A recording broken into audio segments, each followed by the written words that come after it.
Morning. We are going to read chapter 8 of the book, and it is within now part 3, okay? So, chapter 8, we've just read Lysandra's end bit to the diary and the letter, so now we are going to go back to Lily, okay? That night in bed, my brain kept whizzing. You did it, Lil, I told myself. You found the translation. But it wasn't the end of the story, was it? There was no mention of how Kai Kai died, or his funeral, or the burial, which made me think there was still more to this account, even now. Then there was the curse. Kai Kai's injuries from the chariot race were too similar to those in the Washington Post report who crashed his car. Head injuries, fractured leg. It was no coincidence. Anyone with a special interest in Tutankhamun's story seemed to be at risk from the curse, and it includes us. I lay there, my heart booming, thinking this over. At least the translation did give us a better idea of where Kai Kai's tomb might be. The accounts of Mr. Carter's dig said his search was on the valley floor, yet Myers' chosen place was high up in the rock face. It suggested two tombs, then, not one. It was bizarre to think Mr. Carter himself didn't know this, but then didn't the professor say that Mr. Carter had dismissed the jar as insignificant all those years ago? He'd be kicking himself now. Yet as far as the newspaper were concerned, he was a national hero, which made me remember something Grandad said. They called Louis XIV of France the Sun King because of how important he thought he was. His mission in life? To dazzle everyone. Yet don't forget, Lily, underneath those wigs and gold brooches, he was just a man with a fat feet and bad breath. That Howard Carter, he's like a sun king. Everyone thinks he's a go-getting explorer, but he's a sly one. Mark my words. He's got secrets by the bagful.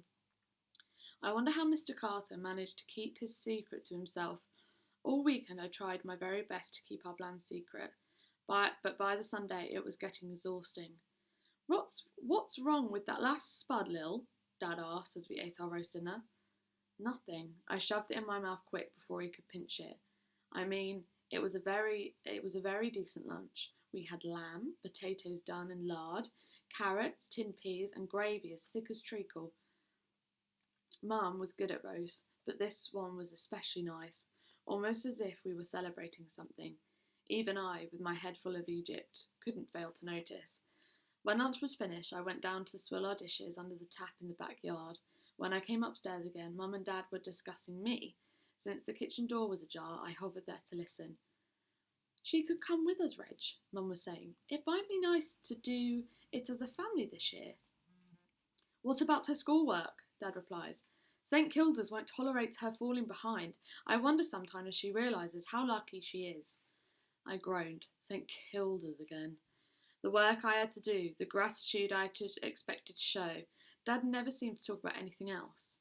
Except then he said, we agreed never to tell her, remember? She's older now, Mum pointed out. I was all ears. What were they on about? It didn't sound like St. Kilda's anymore. The kitchen door opened fully. Dad came out, saw me there for a second, and looked almost lost. There you are, he said, forcing a smile. His hands were shaking badly. Seeing I'd noticed, he quickly stuffed them in his pockets. This is done, I muttered. Good girl. Your mother and I are just popping for a stroll, all right? It's best you stay here and get your prep done. The second my parents left, I slumped face down amongst my school books. I couldn't concentrate. I was now anxious about where they'd gone. They never went out together. Dad went to the pub on a Friday evening, and once a month, Mum played cribbage with her work pals from Woolworths. That was it. The only thing I think is that they'd gone to visit Grandad, though it seemed unlikely. Grandad and Dad couldn't bear to be in the same room as each other. That made me feel even more worse. If they had gone to the hospital, then it must be for the very worst reason, and that Grandad was dying, and Dad had gone to settle their differences. On the brink of tears, I got up and put my coat on. If Grandad was ill, then I had to see him too. He must know I was trying my very hardest to get the jars back to Egypt, with my friend's help. If he could just hang on for a few more days, he'd see. Though how I'd say this all to Mum and Dad at the bedside, I'd have no idea.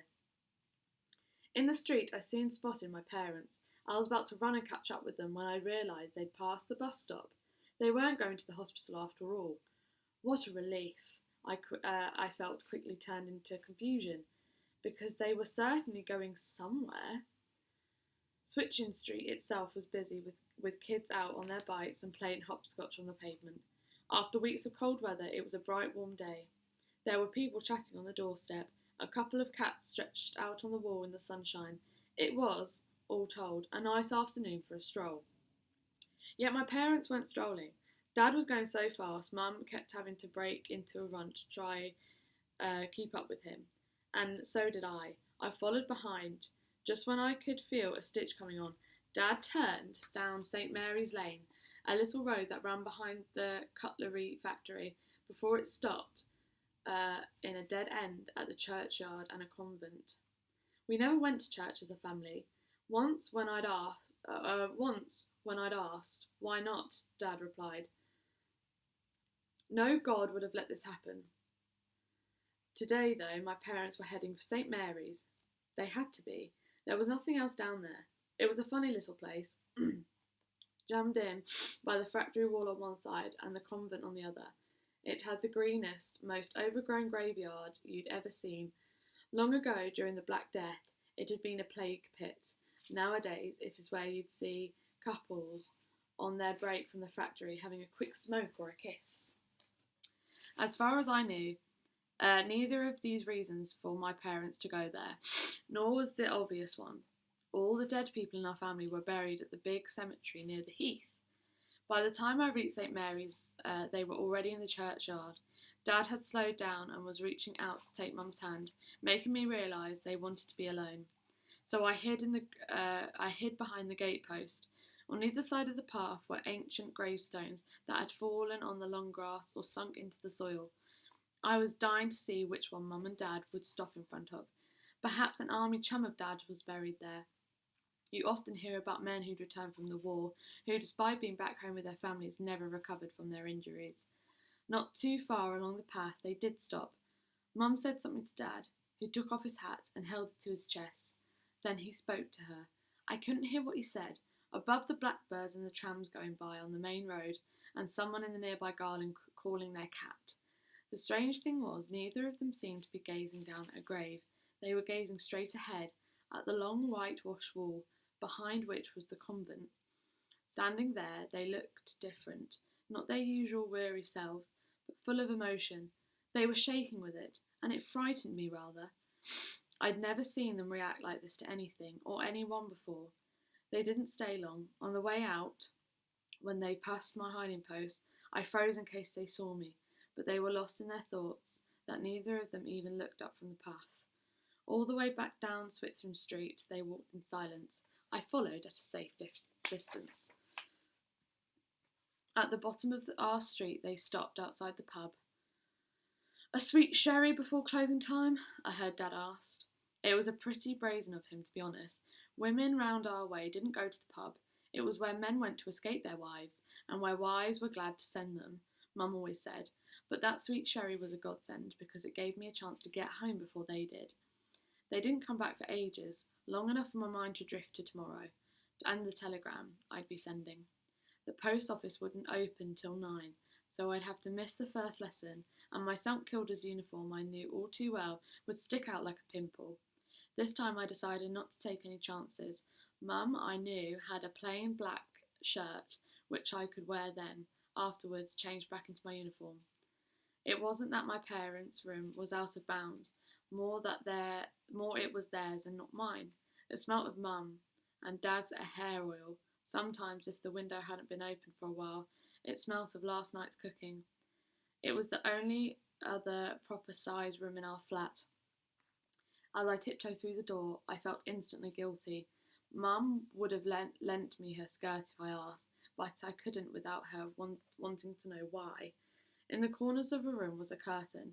Behind it, on pegs, hunting for my parents' few clothes, there was a black shirt, shiny with wear, but what caught my eye was Mum's little cardboard suitcase on the floor beneath. It was covered in dust because no one ever used it. Seeing it there, I thought of Tulip and Oz, who was probably packing for tomorrow's trip right at the moment. I felt envious. worried, glad of all our crazy plans. As I unhooked the shirt, I let myself dream, just for a second, that I was going with them, and I'd come in here to borrow Mum's suitcase. I picked it up, just to try it. Though the handles were creaky and dryly, it was thrilling to hold. I imagined loading it onto a train or a ferry and covering with stickers to show where all the country we'd passed through. I didn't realise the latches on the case weren't clicked shut until the lid swung open, hitting me in the shins. Ouch! I hissed, rubbing my leg. A piece of paper fell out flattering onto the floor. It looked like a receipt or a ticket until I picked it up, and on it was written, Boy £8 and £8.6, born 19th November 1899, St Mary's Convent, Islington, London. An odd feeling kept through me. Somehow I didn't think I was meant to see this bit of paper. If the dust was anything to go by, it'd been something in the suitcase for years. Nor did it seem a coincidence that the 19th of November was today's date, the baby's birthday. Was this why Mum and Dad had gone to St Mary's Convent, or at least stood outside looking so upset? And was that the reason for the super special Sunday lunch? I had no idea, but my head was starting to reel. Something was going on here, something shadowy and private, and in my own family too. Footsteps were coming up the stairs. Panicking, I pushed the suitcase back in place, grabbed the black shirt and ran. I made it to my mum's bedroom just as the front door opened. Mum and Dad took off their coats and hats, went wearily into the kitchen. The smell of sherry and tobacco trailed behind them, as did I, once I'd taken the black shirt from under the bed. "Hello, love," said Mum, seeing me at the doorway. "Shall I make us a nice cup of tea? Shall I?" "Been working hard, has she? Look," Dad said proudly, pointing at my books on the kitchen table. "I have," I agreed. It was only half a lie, but it came out so easily, especially now I wasn't the only one with secrets. And that is the end of that chapter. What do you think that letter was about from the suitcase? Have a think.